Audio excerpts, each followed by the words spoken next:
serving the Republic of the Philippines for more than 75 years. Ito po ang Presidential Broadcast Service. Ang Pilipinas ngayon! Narito na ang pinakamainit na mga balita na nakalap sa bawat sulok ng bansa. Ihahatid sa bawat Pilipino saan man kayo sa mundo. Ang Pilipinas ngayon! Pakinggan ang bawat kaganapan sa bawat lalawigan. Ito ang Pilipinas ngayon!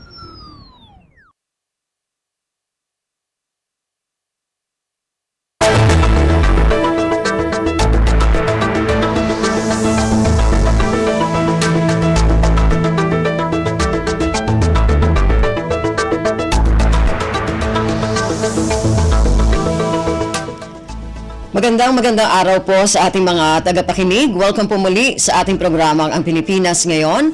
Napapakinggan po ninyo saan mang bahagi ng mundo sa pamamagitan ng ating himpilan, ang Radio Pilipinas World Service ng Presidential Broadcast Service. Napapakinggan po tayo sa mga sumusunod na shortwave frequencies sa 9.960 MHz, 12.120 MHz at 15.190 MHz. Ako po si Ven Blones. Samahan po ninyo ako sa kabuuan na ating programa ngayong araw na ito. Kapapalooban pa rin po ng ilan sa mga mahalagang balita mula dito sa ating bansa. Kasama na ang mga segmentong business, sports, showbiz at ang mga ulat mula sa iba't ibang rehiyon at lalawigan dito sa Pilipinas para sa ating regional news. Samantala, nais po namin kayong imbitahin na bisitahin ang ating Facebook page, ang Radio Pilipinas World Service. Paki-follow, like at share na rin po. Ang tabayanan, sa inyo na sa ilang sandali ang kabuuan ng ating programang Ang Pilipinas Ngayon.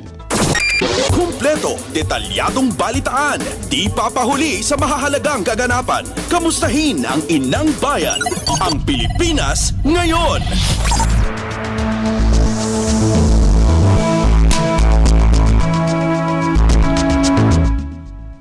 Sa ating mga balita, tumaas ang satisfaction rating at trust rating ni Pangulong Ferdinand Romualdez Marcos Jr. Lumabas sa Angeles survey na tumaas ang satisfaction rating ni Pangulong Marcos sa 46.9% mula sa 46.4% ng nakaraang buwan. Nadagdagan rin ang kanyang trust rating mula sa 59.3% mula sa dating 58.8%. Lumabas sa poll na pinakamalakas si Pangulong Marcos sa Northern at Central Luzon. Samantala, bumaba naman ang satisfaction rating ni Vice President Sara Duterte sa 48% mula sa dating 48.7%. Nabawasan din ang trust rating ni Vice President Sara sa 32% mula sa dating 35.9%. Pasada ng mga balita mula sa Pilipinas para sa mga Pilipino saan man sa mundo. Ang Pilipinas Ngayon!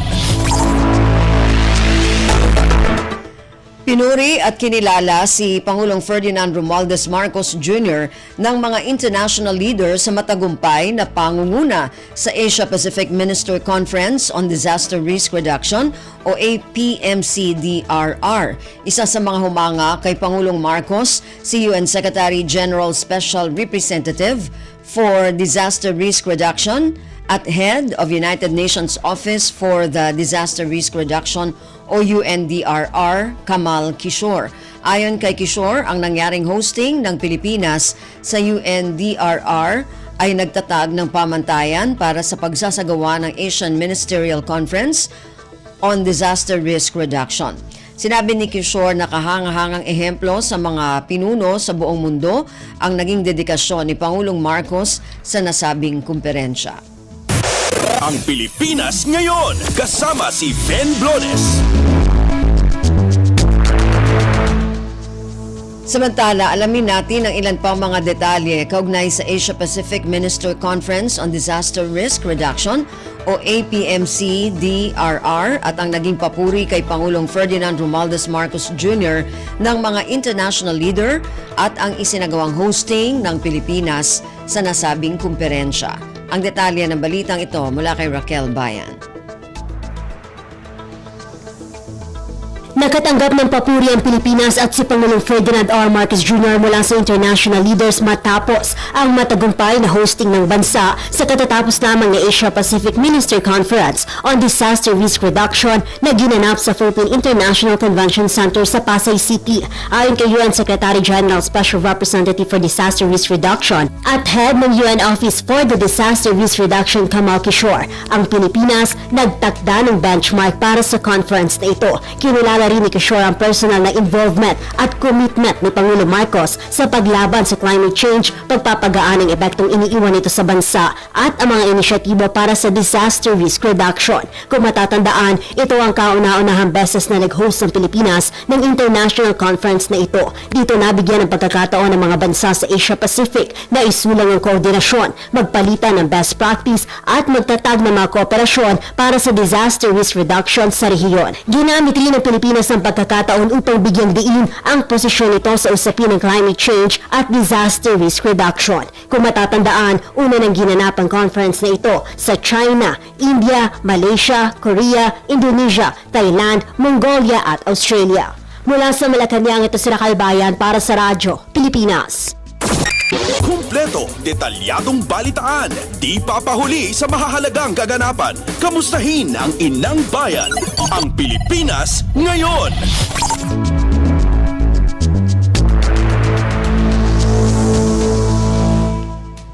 Regional Directors ng Department of Social Welfare and Development o DSWD pinulong bilang paghahanda sa banta ng Bagyong Christine. Kaugnay nito, tinalakay rin sa nasabing pulong ang mga paraan para mapabilis ang koordinasyon sa pagpapadala ng family food packs. Ang detalye ng balitang ito mula kay Mary Ann Bastasa. Kasado ng response effort ng Department of Social Welfare and Development sa mga lalawigang inaasahang maapektuhan ng Bagyong Christine. Tiniyak ito sa pulo ng mga opisyal ng Disaster Response Command Center ng ahensya kasama ang mga regional director para talakayin ang hakbang para matugunan ang epekto ng bagyo. Sa direktiba ni Secretary Rex Gatchalian, inatasan na ni DRMG at Secretary Diana Cahipe ang mga field office na maging alerto sa disaster response at siguruhin may sapat na relief packs para sa mga LGU. Tinalakay rin ang mga paraan para mapabilis ang koordinasyon sa pagpapadala ng family food packs. Una na rin iniutos si Secretary Gatchalian ang maagang resource augmentation sa mga lalawigang matatamaan ng bagyo. Pinabibilis na rin ang repacking ng family food packs sa National Resource Operations Center sa Pasay City. Nasa halos 3 bilyong pondo ang available ng mga relief resources ng DSWD kabila, ang standby funds at stockpile ng food packs at non-food items. Ito si Mary Ann Bastasa para sa Radyo Pilipinas. Pasada ng mga balita mula sa Pilipinas para sa mga Pilipino saan man sa mundo. Ang Pilipinas ngayon.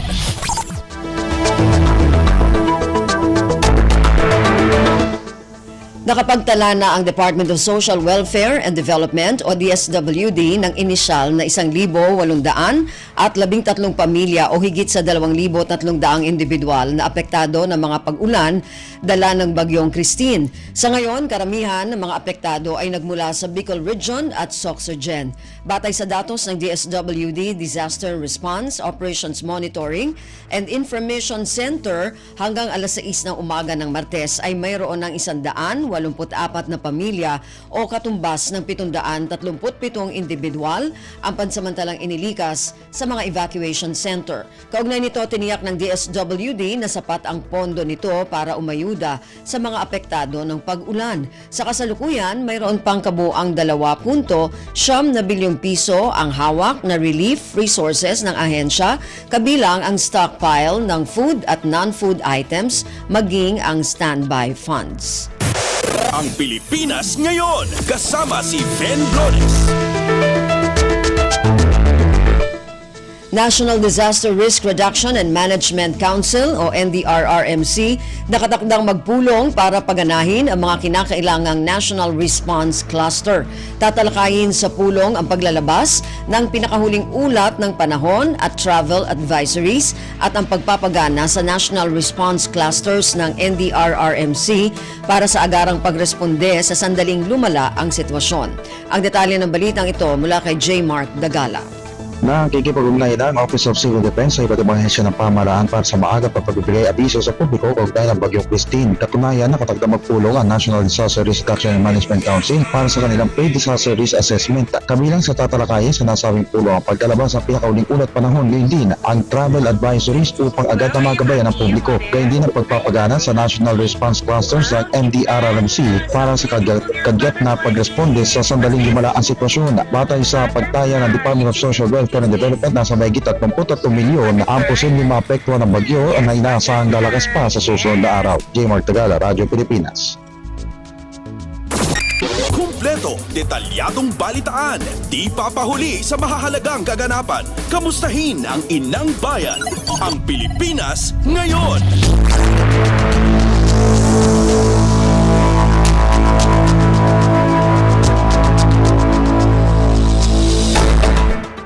Department of Agriculture, hinikayat ang mga magsasaka at mangingisda na agahan ng pag-ani bilang paghahanda sa pagtama ng Bagyong Christine. Hinikayat ng DA ang mga magsasaka at mangingisda na patuloy na umantabay sa mga impormasyon mula sa lokal na Disaster Risk Reduction Management at Philippine Atmospheric Geophysical and Astronomical Services Administration o PAG-ASA. Payo pa ng DA, sinupin ang mga materyales at ilagay sa matataas na lugar ang mga makina at kagamitan sakaling bumaha. Ilayo rin nila ang mga alagang hayop sa mga kulungan na may sapat na pagkain at tubig. Tiyakin din ang maayos na irigasyon at rice paddies o palayan para maiwasan ang pagbaha. Pasada ng mga balita mula sa Pilipinas para sa mga Pilipino saan man sa mundo. Ang Pilipinas ngayon.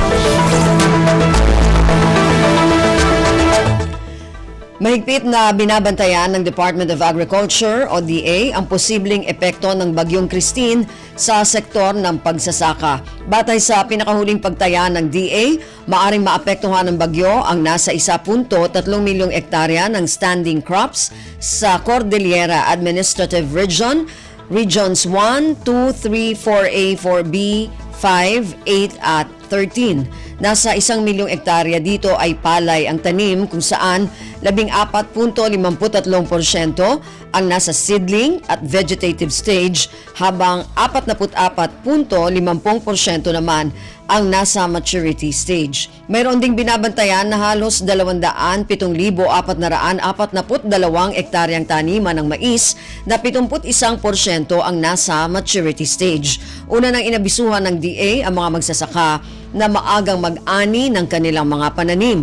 Dahil din sa posibleng gale warning, pinaiiwas na ang mga mangingisda na pumalaot lalo na sa seaboards ng Isabela, Aurora, Polillo Islands, Catanduanes, Northern Samar at eastern seaboards ng mainland Cagayan, Camarines Norte, Camarines Sur at eastern seaboard ng Bicol Region, Quezon at eastern Samar. Ang Pilipinas ngayon, kasama si Ben Blones. House Panel Chair, dinipensahan ang alaala ng namayapang dating Pangulong Marcos Sr. sa gitna ng mga pahayag ni Vice President Sara Duterte. Ayon kay House Committee on Public Order and Safety Chair Dan Fernandez, masakit ang mga ganitong salita na galing pa mismo sa isang opisyal ng bansa. Ang detalye ng balitang ito mula kay Kathleen Forbes. Dinipensahan ni House Committee on Public Order and Safety Chair Dan Fernandez ang alaala at tigasiya na namayapang dating Pangulong Ferdinand E. Marcos Sr. sa gitna ng kontrobersyal na pahayag ni Vice President Sara Duterte. Giit ni Fernandez, kahit napatalsik ang dating Pangulo, hindi makakailan na malaki pa rin ang naiambag at nagawa niya para sa Pilipinas. Matatandaan na sa press conference ng pangalawang Pangulo noong nakaraang linggo, October 18, kanyang ibinahagi na minsan niya sinabihan si Senator Amy Marcos na huhukayin na labi ng ama at si dating Pangulo Marcos Sr. at itatapon sa West Philippine Sea. Ani Fernandez, masakit ang mga ganito salita na galing pa mismo sa isang opisyal ng bansa. Kahit pagbalik-balik na din natin ang mundo, yung ating pong former president, si Ferdinand Marcos Sr., malaki po nagawa niya sa bansang Pilipinas. Kahit sabihin na natin na inakusahan siya na diktador at napatalsik siya ng ating pong mga kababayan. Pero at the end of the day, we have to accept that he made a lot of things for the Filipino people. At yung pong pagsasabi na huhukayin siya at itatapon sa West Philippine Sea. Medyo parang sa mga nagmamahal, no? Lalo na yung mga Marcos loyalists, no? Na nakita natin na talagang pinaglalaban yung ating dating Pangulo. Napakasakit po, no? Ito si Kathleen Forbes para sa Radyo Pilipinas. Kumpleto, detalyadong balitaan, di papahuli sa mahahalagang kaganapan. Kamustahin ang inang bayan, ang Pilipinas ngayon. Alok na joint investigation ng dalawang kapulungan tungkol sa war on drugs ng nakaraang administrasyon, mahirap ipatupad. Ayon kay Senate President Cheese Escudero, walang probisyon sa rules sa pagsasagawa ng joint investigation, habang ayon kay Senate Minority Leader Coco Pimentel, bagaman magandang ideya, ay mahirap ipatupad. Ang detalye ng balitang ito mula kay Ninfa Asuncion. Sinagot ng mga senador ang panawagan ni Congressman Robert Ace Barbers na magsagawa ng joint investigation ng Senado at Kamara tungkol sa war on drugs ng Duterte administration. Ayon kay Senate President Cheese Escudero, bagamat nakakaakit ang ideya, ay wala namang probisyon sa kanilang rules tungkol sa pagsasagawa ng ganitong joint investigation. Sinabi naman ni Senate Minority Leader Coco Pimentel na maganda ang ideya pero mahirap itong ipatupad. Pinunto rin ni Pimentel na nasa ibang level na ang investigasyon na ginagawa ng Kamara at masyado na silang advance. Samantalang sa Senado ay hindi pa nagsisimula ang investigasyon tungkol sa war on drugs. Si Pimentel ang nakatakdang mamuno sa Senate inquiry tungkol sa issue matapos magdesisyon. Si Senate Blue Ribbon Committee Chairperson Senadora Pia Cayetano na bumuo ng subcommittee at italaga ang chairmanship nito kay Minority Leader. Sinabi naman ni Pimentel na handa siyang agad na simula ng pagdinig kung makita niya na maraming senador ang magpapakita ng interes na gawin agad ang investigasyon. Mula Senado, ito si Ninfa Asuncion para sa Radyo Pilipinas. Pasada ng mga balita mula sa Pilipinas para sa mga Pilipino saan man sa mundo. Ang Pilipinas ngayon.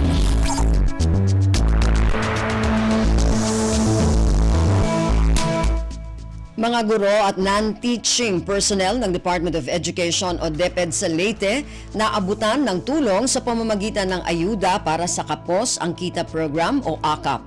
Bilang bahagi ng selebrasyon ng Teachers Day, mahigit 4,500 na mga guro at non-teaching personnel ng DepEd ang nakatanggap ng tulong sa pamamagitan ng programang AKAP para kay Ma'am at Sir. Ang detalye ng balitang ito mula kay Kathleen Forbes. Bilang bahagi pa rin ng selebrasyon ng Teachers Day, higit sa 4,500 na mga guro at non-teaching personnel ng DepEd mula Palo, Santa Fe, Alang-alang, San Miguel, Batbatngon, Tanawan at Tolosa sa Leyte ang natatanggap ng tulong sa pamamagitan ng AKAP para kay Ma'am at Sir. Ang programa ay naisakatuparan sa pamamagitan ng AKAP program ng DSWD, katuwang ang Office of the Speaker at Tingog Party List. Bawat benepisyaryo ay natatanggap ng tig 5,000 pesos na tulong pinansyal at tig 5 kilo ng bigas. Maliban dito, mayroong 10 guro na nanalo ng 10,000 pesos at 10 na iba pa na nanalo din ng bagong laptop na pawa mga dagdag na regalo mula kay Speaker Martin Romualdez. Nagpasalamat naman si DepEd Region 8 Regional Director Evelyn Fetalvero sa pagpapahalagang ipinakita ng pamahalaan sa mga guro na tiyak niya magpapataas sa kanilang moral. Kinilala din ito ang Marcos Jr. Administration sa pagsusulong ng kapakanan ng mga guro at estudyante, lalo na sa pagsasabatas ng Career Progression Program at Aral Program. Kinatawan naman ni Tingog Party List Representative Jude Asidre si Speaker Romualdez at tiniyak ang commitment ng Leyte First District Solon na maipapatupad ang programa sa kabuuan ng public school teachers sa Leyte at kalaunan ay sa mga pribadong eskwelahan din. Ito si Kathleen Forbes para sa Radyo Pilipinas. Ang Pilipinas ngayon, kasama si Ben Blones.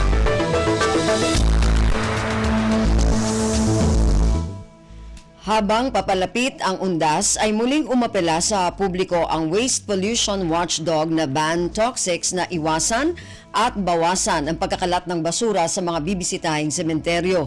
Ayon sa grupo, kadalasang kakabit ng pagdagsa ng milyon-milyong Pilipino sa mga sementeryo ang toneto-neladang basura na naiiwan matapos ang pagdalaw ng mga ito. Dapat din anya magpatupad ng maayos na sistema ng pangangasiwa ng basura at panuntunan ang lahat ng mga namamahala sa mga sementeryo sa buong bansa. Naglabas ng ilang gabay sa publiko ang ban toxics upang mapanatiling malinis ang mga sementeryo payo kabilang ang pagdadala ng mga reusable at washable na kagamitan sa pagkain at inumin, pagdadala ng sapat na pagkain at inumin na hindi madaling mapanis upang maiwasan ang food waste, sapat na kandila at bulaklak at iwasan ang lead core wick o mitsa na may lead wire upang makaiwas sa pagkalantad ng nakalalasong kemikal. Kumpleto, detalyadong balitaan, di papahuli sa mahahalagang kaganapan. Kamustahin ang inang bayan, ang Pilipinas ngayon.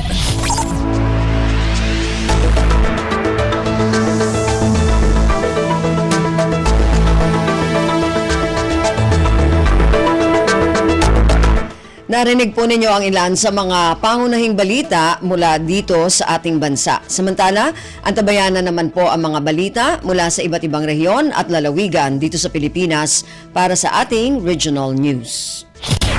Balita mula sa lalawigan sa bawat rehiyon ng ating bayan. Dito sa Ang Pilipinas Ngayon.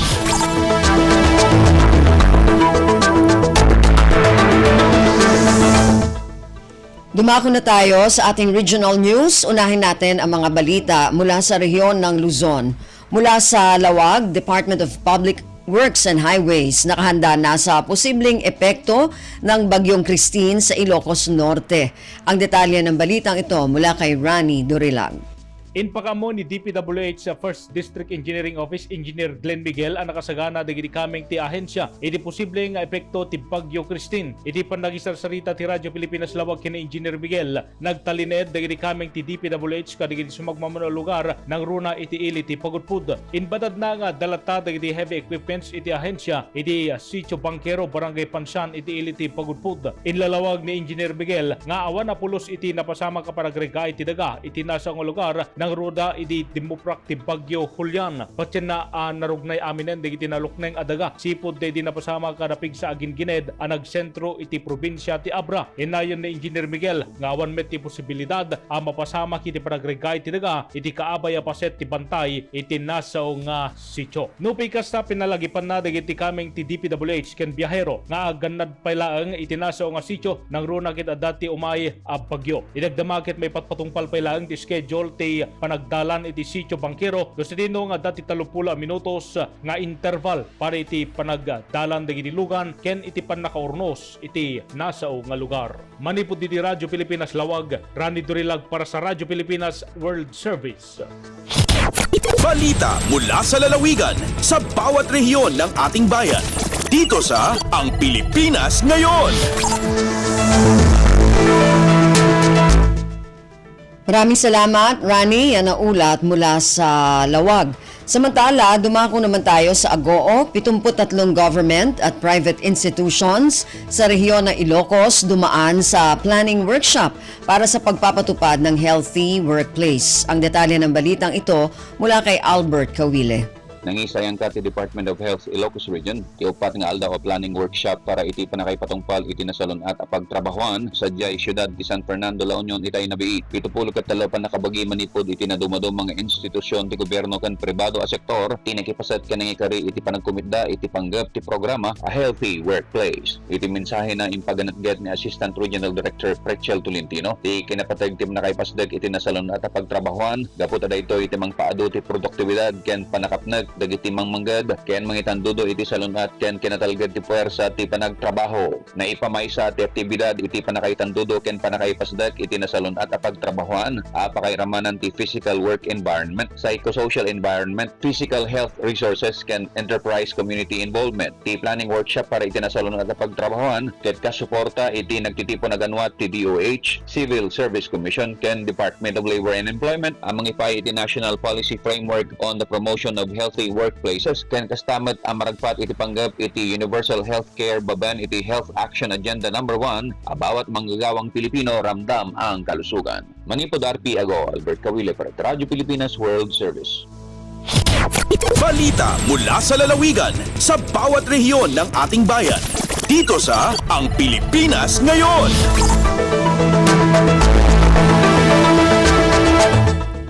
Maraming salamat, Albert. Yan ang ulat mula sa Agoo at kabuuan na ulat mula sa rehiyon ng Luzon. Samantala, dumako naman tayo sa rehiyon ng Kabisayaan mula sa Iloilo. Department of Health, Department of Education at pribadong sektor pumirma sa isang kasunduan para sa isang health project sa Iloilo. Ang detalye ng balitang ito mula kay Bing Pabiona. Nagpirma sa Memorandum of Agreement para sa Healthy Youth, Healthy Future Project ang Iloilo Provincial Government, PHAP Cares Foundation, AstraZeneca Pharmaceuticals Philippines, Department of Education, Schools Division Office, CAG ang Department of Health Western Visayas Center for Health and Development para maimprobar ang ikayong lawas kag well-being sa kabataan sa probinsya. Nagatuyang proyekto na malabot ang 30,000 kakabataan kag magtukod sa youth adolescent centers para mahambalan ang mga issue tungkol sa ikayong lawas kag teenage pregnancy, HIV AIDS, mental health kag non-communicable diseases, pareho sang hypertension kag diabetes. Yung tungkol ni Governor Arthur Defensor Jr. ang importansya sa pag-integrate sang project sa program sang mga munisipalidad nga Teen and Youth Development Centers. Ang Carles, Pototan kag Mina ang mga pilot area nga mag-focus sa paghatag lecture kag serbisyo sa ikayong lawas paagi sa local primary care facilities, barangay health stations kag mga eskwelahan. Gikan sa Radyo Pilipinas Iloilo, Bing Pabiona para sa Radyo Pilipinas World Service. Balita mula sa lalawigan sa bawat rehiyon ng ating bayan. Dito sa Ang Pilipinas Ngayon.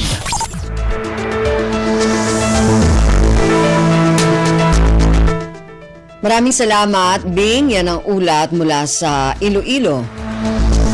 Samantala, dumako naman tayo sa Borongan. Mahigit 25,000 estudyante target mabakunahan sa school-based immunization activity sa Eastern Samar. Ang detalye ng balitang ito mula kay Pen Pomida.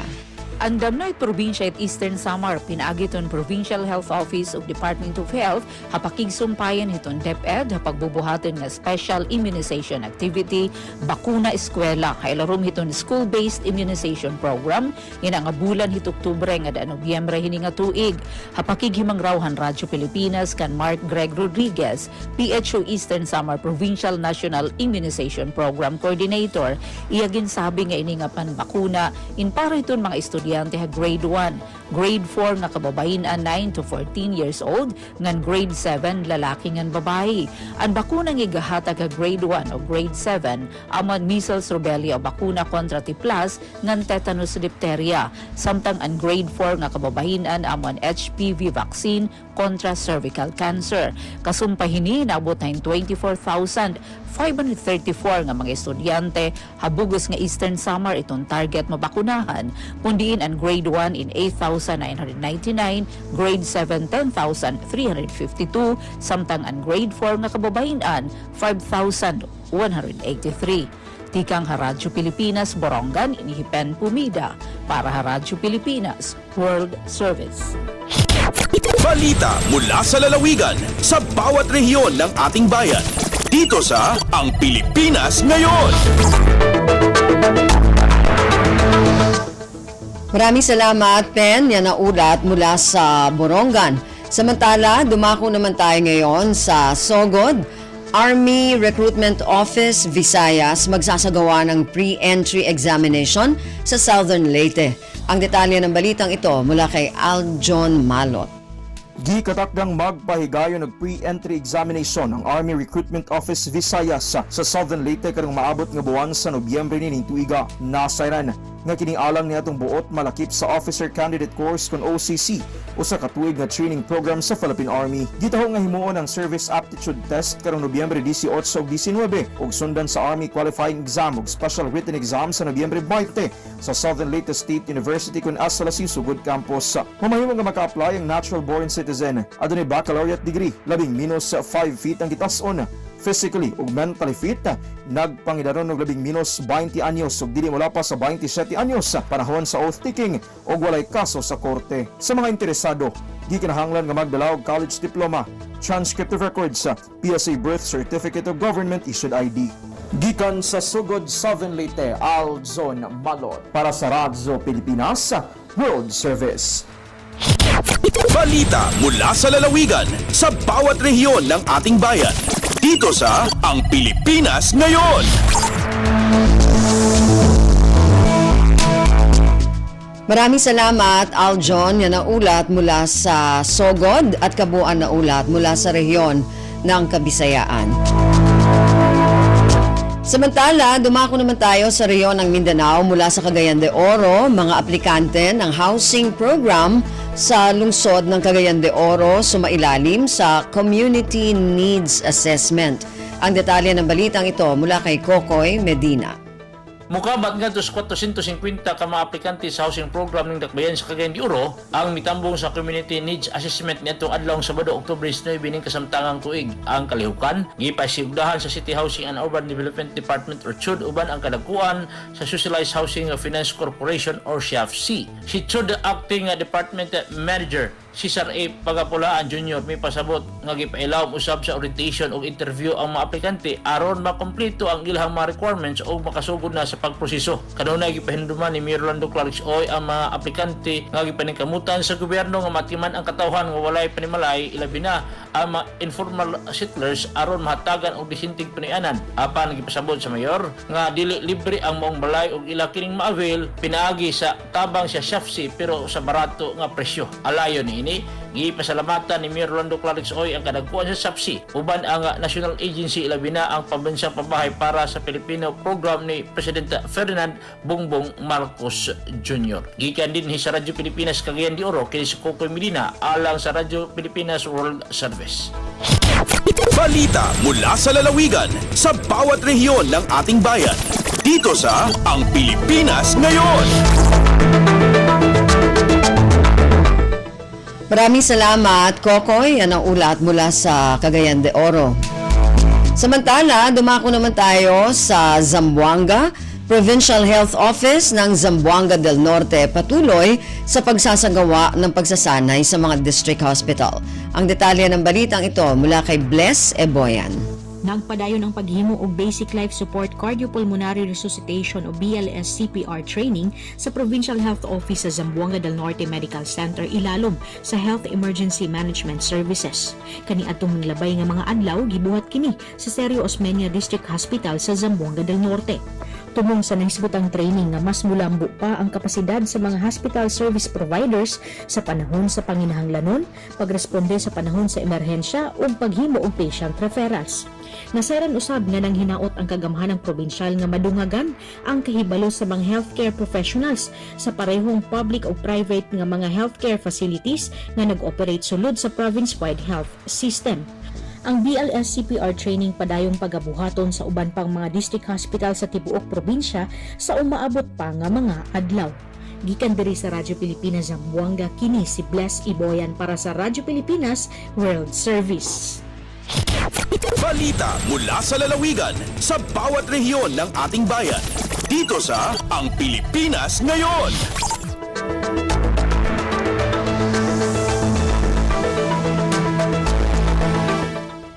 Maraming salamat, Bless. Yan ang ulat mula Zamboanga at kabuuan na ulat mula sa rehiyon ng Mindanao.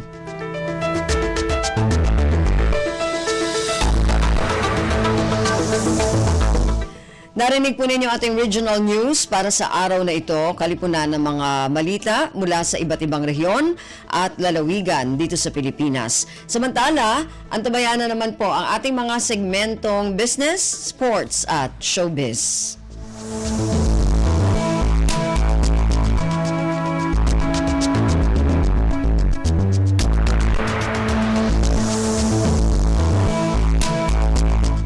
Dumako na tayo sa ating mga segmento. Unahin natin ang ating balitang negosyo mula sa ating kasama na si Stephanie Vicente. Lagay ng ekonomiya, kalakalan, negosyo at iba pa. Atin ang alamin dito sa Ang Pilipinas Ngayon.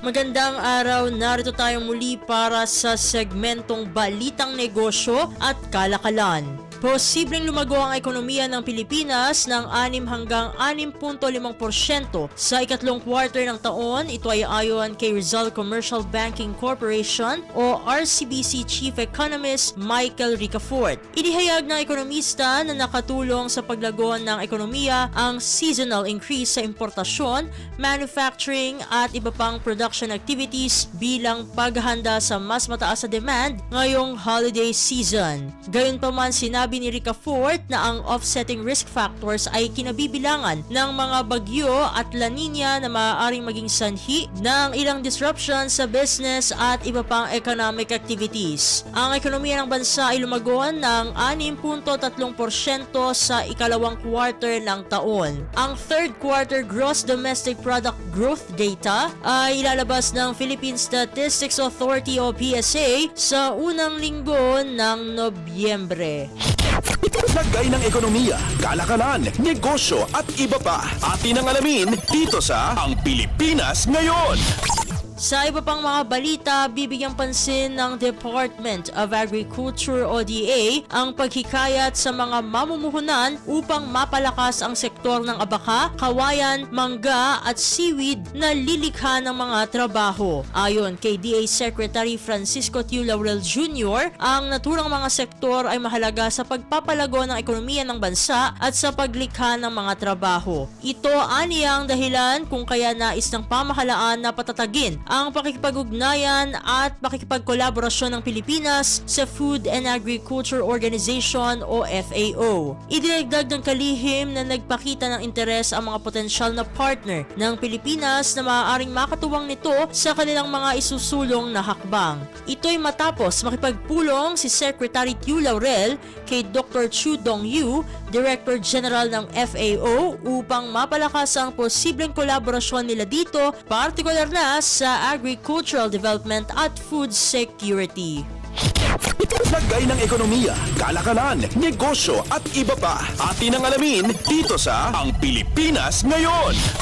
At sa pagtatapos ng ating segmento na kumpiska ng Bureau of Customs o BOC ang 72.091 billion pesos na halaga ng smuggled goods ngayong taon na higitan ng level na naitala para sa buong taon ng 2023 at isang bagong record para sa ahensya. Sa isang pahayag sinabi ng BOC na ngayong Oktubre ay nakakumpiska ito ng 3.09 billion pesos na smuggled goods, kabilang ang 2.3 billion pesos na halaga ng iba't ibang commodities, 22.3 million pesos na halaga ng sigarilyo, at 420 million peso vessel na may lulang smuggled petroleum products. Iniulat din ng BOC ang 42.16 million pesos na halaga ng illegal drugs na naharang sa Ninoy Aquino International Airport o NAIA at 323 million pesos na halaga ng smuggled na mga sako ng bigas. Dahil dito, mula Enero hanggang Oktubre ngayong taon ay umabot na sa 72.091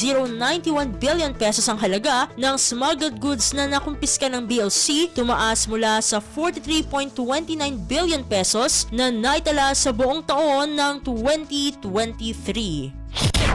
Lagay ng ekonomiya, kalakalan, negosyo at iba pa. Atin ang alamin dito sa Ang Pilipinas Ngayon. At dito na nagtatapos ang ating segmentong Balitang Negosyo at Kalakalan para sa Radyo Pilipinas World Service. Ito si Steph Vicente. Muli, magandang araw. Lagay ng ekonomiya, kalakalan, negosyo at iba pa. Atin ang alamin dito sa Ang Pilipinas Ngayon. Maraming salamat, Steph. Yan ang ating Balitang Negosyo. Samantala, dumako naman tayo sa ating balitang pampalakasan. Narito naman si Leo Magpayo. Updates at pinakahuling mga usapin sa mundo ng palakasan. Atin ang pakinggan dito sa Ang Pilipinas Ngayon. Magandang araw. Narito na po ang sports balita. Dinomina ni Filipina tennis star Alex Ayala si Elena Pridankina ng Russia 6-2 at 6-2 para makapasok ng main draw ng 2024 Women's Tennis Association o WTA Guangzhou Open na ginanap sa China nitong Lunes. Linabas lahat ni Ayala ang kanyang mga tirada mula sa lahat ng anggulo para manaig sa loob ng 1.5 oras para mapanatili ang kanyang kontensyon sa WTA 250 hardcourt event. Bago sa panalo, nalusutan ng 19 anyos na si Ayala si Gao Xinhu ng China 6-2, 6-7 at 6-2 sa unang round ng qualifiers. Hinihintay na lamang ni Ayala kung sino ang makakatapat niya sa unang round dahil o naglalaro pa ang mga ibang qualifying matches. Layunin ni Ayala na lagpasan ang malamya niyang performance sa WTA 1000 at WTA 250 na Wuhan Open na sa China din ginanap, kung saan maaga siyang napatalsik sa kompetisyon. Inaasahan na ang rank number 147 sa WTA singles ay matatalo ang mas malakas na kalaban sa main draw, katulad ni na 9-time Grand Slam doubles champion Katerina Siniakova ng Czech Republic, second seed Marie Boskova at defending champion Wang Xiyu. Nakopo na ni Ayala ang 5 singles titles sa International Tennis Federation o ITF, subalit hindi pa ito nagwawagi sa WTA. Updates at pinakahuling mga usapin sa mundo ng palakasan. Atin ang pakinggan dito sa Ang Pilipinas Ngayon. Pinarangalan bilang NCAA Player of the Week si Mapua University rookie Chris Hubilia ng Collegiate Press Corps sa linggo ng Oktubre 15 hanggang 20. Iginawa dito sa katutubong Sorsogon pagkaraan ang kanyang pambihirang performance para sa Mapua, kung saan nakalikom ito ng averages na 17.33 points, 7.33 rebounds, 4.33 assists, 1 steal at 0.33 blocks. Dahil sa kanyang kontribusyon, nakuha ng Cardinals ang 3 sunod-sunod na panalo sa Season 100 o Season 100, kung saan ang 6'4" forward ang naging susi ng kanilang panalo laban sa Emilio Aguinaldo College 82-79 sa nagawa nitong 16 na puntos, 3 rebounds, 2 assists at 2 steals. Sinundan ni Hubilia ang kanyang performance sa 86-78 panalo laban sa Coleo de San Juan de Letran, kung saan pinangunahan niya ang Mapua sa nalikom nitong 19 na puntos, 10 rebounds, 9 na assist, 1 steal at 1 tapal. At bago natapos ang linggo, isa na namang muntikang double-double ang kanyang nagawa na may 17 puntos at 9 na rebounds, kasama pa ang 2 assist laban sa defending champion San Beda University 58-55. Updates at pinakahuling mga usapin sa mundo ng palakasan. Atin ang pakinggan dito sa Ang Pilipinas Ngayon. Magbabalik na din sa aksyon sa wakas si Des Cheng pagkaraan ang 1 taong pagkawala para palakasin ang koponan ng Choco Mucho Flying Titans sa paparating na 2024-2025 Premier Volleyball League o PVL All-Filipino Conference na nakatakdang magsimula sa Nobyembre 9. Ayon kay Choco Mucho coach Dante Alincenurin, nasa kondisyon ng maglaro si Cheng sa 6 na buwang torneo pagkalipas ang 1 taon dahil sa isang ACL tear sa kanyang kanang tuhod mula sa 2023 Second All-Filipino na ginanap sa Inares Center sa Antipolo. Subalit sinabi ni Alincenurin, magiging pasyente ang koponan sa pagbabalik ni Cheng dahil susubukan pa nitong makabalik sa tamang forma. Sinabi ni Alincenurin na sa ngayon halos nakakasabay na siya sa mga drills sa training, pero hindi naman niya siya minamadali at ang importante ay paunti-unti na maibalik ang laro nito. Naniniwala din si Alincenurin na malaking impact ang pagbabalik ni Cheng para sa Flying Titans, lalo na't maglalaro na ang kanilang dating team captain na si Madi Madayag sa Japan. Makakasama ni Cheng ang most valuable player ng nakalipas na taon na si Cici Rondina at ilang spikers na sina Dindin Santiago Manabat, Kat Tolentino, Isa Molde, Royce Tubino at Mean Mendres para sa kanilang hangaring makuha ang kampyonato pagkaraang makuha lamang ang silver sa nakalipas na 2 edisyon laban sa Creamline. Hindi nakapasok ng quarterfinals ang Choco Mucho sa Reinforced Conference pagkatapos hindi maglaro sina Rondina at Cherry Nunag dahil sa kanilang obligasyon sa Alas, Pilipinas. Updates at pinakahuling mga usapin sa mundo ng palakasan. Atin ang pakinggan dito sa Ang Pilipinas Ngayon. At yan ang pinakahuling balita sa larangan ng palakasan. Para sa Radyo Pilipinas World Service, ito po si Leo Magpayo. Magandang araw. Updates at pinakahuling mga usapin sa mundo ng palakasan. Atin ang pakinggan dito sa Ang Pilipinas Ngayon.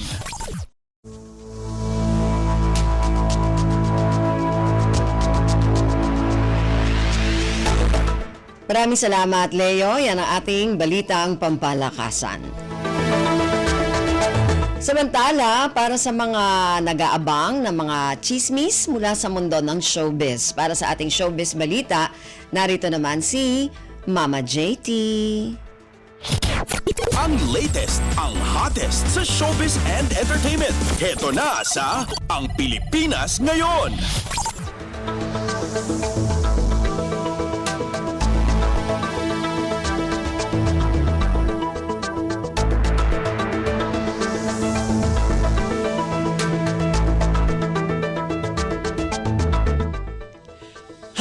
Hello! Magandang araw sa ating mga chismoso at chismosang nag-aabang ng mga trending na balita sa mundo ng showbiz. Ito na ang ratsyada ng mga chika.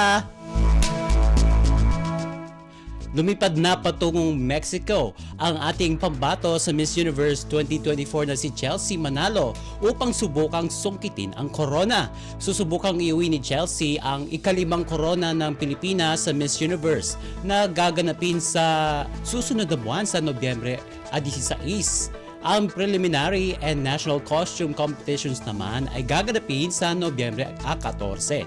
Sa kanyang social media account ay binahagi niya o sinabi niya na wala itong ibang hiling bukod sa ligtas na pagbiyahe ay ang makaabot sa finals ng pageant. Humiling naman ng suporta ang Miss Universe Philippines winner sa mga Pilipino at nangako ito na gagawin niya ang kanyang makakaya. Sabi niya, quote and quote, sana hanggang sa maiuwi ko ang crown here, hindi tayo mawalan pa rin ng pag-asa. Kung matatandaan, noong Mayo lamang nang makuha ni Chelsea ang titulong Miss Universe Philippines 2024 at gumawa siya ng kasaysayan bilang kauna-unahang Filipino Black American candidate na nagwagi ng national title. Ang latest, ang hottest sa showbiz and entertainment. Heto na sa Ang Pilipinas Ngayon.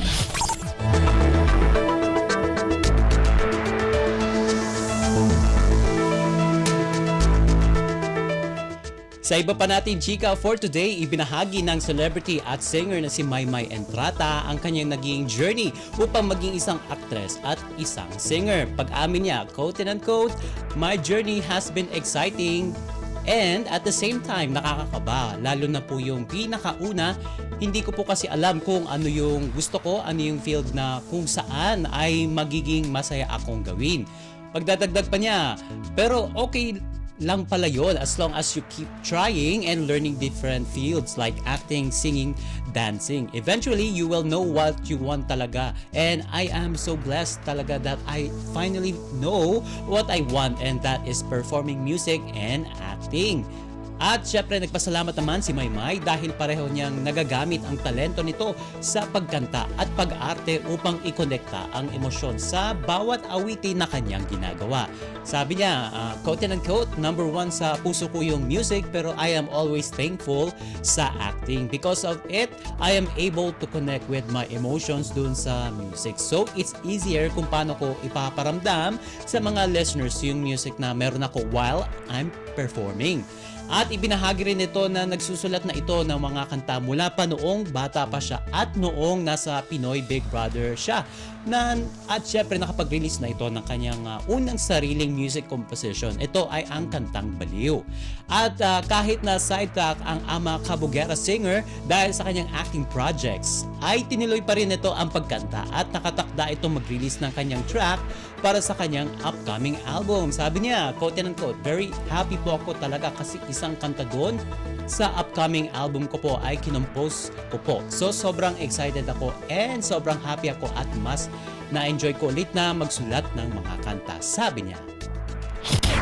Ang latest, ang hottest sa showbiz and entertainment. Heto na sa Ang Pilipinas Ngayon.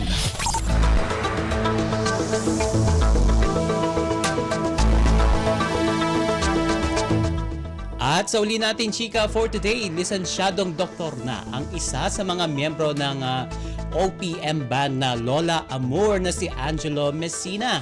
Sa caption ay sinabi ni Angelo na noon pa man ay gusto na nitong maging isang doktor.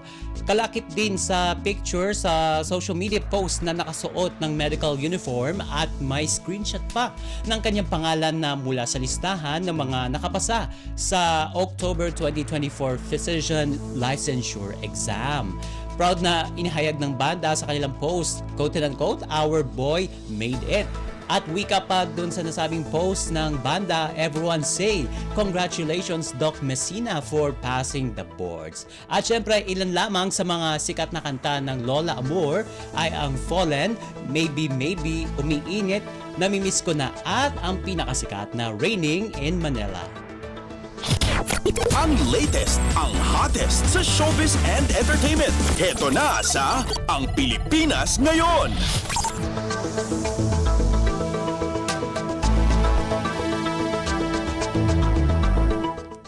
And OMG, wala na tayong sapat na oras para sa ating balitang artista. Maraming salamat mga kachismis sa pakikinig sa aking mga chika for today. Ako po si Mama JT para sa Radyo Pilipinas World Service. Ang latest, ang hottest sa showbiz and entertainment. Heto na sa Ang Pilipinas Ngayon.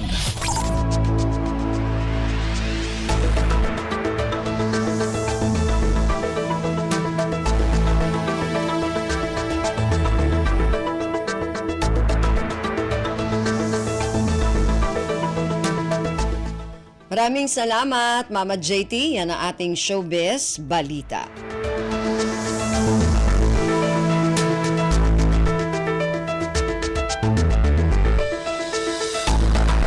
Narinig po ninyo ang kabuuan na ating programang Ang Pilipinas Ngayon. Magpapasalamat muna tayo sa mga nakasama natin sa ating programa ngayong araw na ito.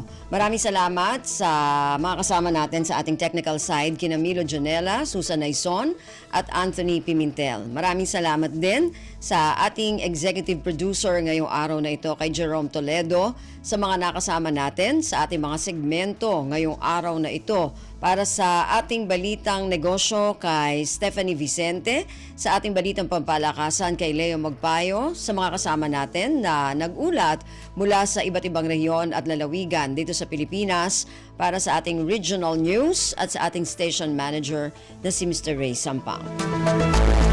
Hanggang sa susunod na edisyon na ating programang Ang Pilipinas Ngayon, ako pong muli si Ven Blones. Maraming salamat po at mabuhay po tayong mga Pilipino. At yan ang Pilipinas Ngayon. Muling samahan si Ven Blones sa parehong oras at alamin ang pinakahuling mga kaganapan at balita saan man kayo naroon. Ang Pilipinas Ngayon.